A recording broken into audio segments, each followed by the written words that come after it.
Mit store, prægtige kastanjetræ her på Naturcenter Skovgård, det døde desværre i løbet af sidste år.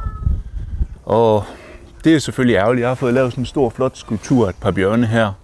Og nu kan jeg se, at bjørnene de har fået gevækster. Hvis man kigger op i nakken på dem, så på den ene af dem, der kommer der sådan nogle små svampe her frem. Små orange svampe.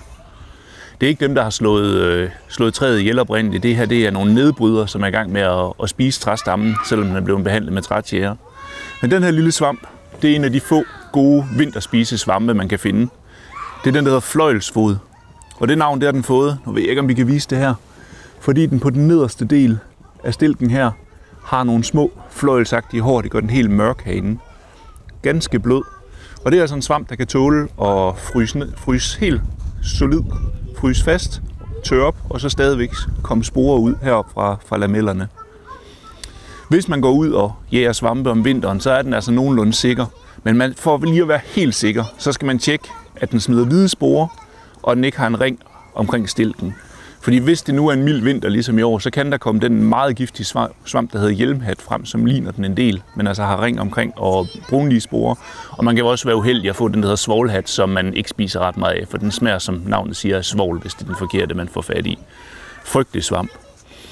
Der er nok ikke så mange, der har prøvet at spise fløjelsfoden herhjemme, tror de. Men hvis man har fået noget kinesisk eller specielt japansk mad, så er de meget glade for den. Den svamp, som bliver solgt som enoki, eller enokitake, meget lang, tynd, hvid med en lille bitte hat.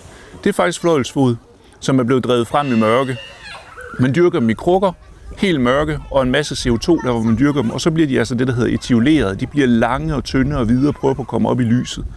Så hvis man har fået noget med enoki, så har man altså smagt fløjelsfoden. Der bliver dyrket helt utrolig store mængder af dem. Jeg tror i Japan på årsbasis, der er det omkring 40.000 tons, de laver.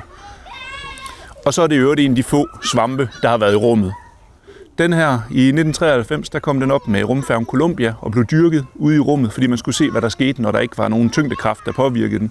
Det er sådan med mange trævoksne svampe, at når de kommer ud fra træstammen, så vil de gerne op, så sporene de kan falde lige ned. Og ganske som forventet, som man også nemt kunne have forudsagt, så i vægtløs tilstand, så groede de ud i alle mulige retninger for den her træstamme, de var i. De kunne simpelthen ikke finde ud af, hvor det var, når de ikke kunne mærke tyngdekraften. Så udover at være en god spisesvamp, så er det her altså næsten en astronautsvamp. Noget af familien har i hvert fald været oppe at flyve omkring jorden for snart mange år siden i 1993.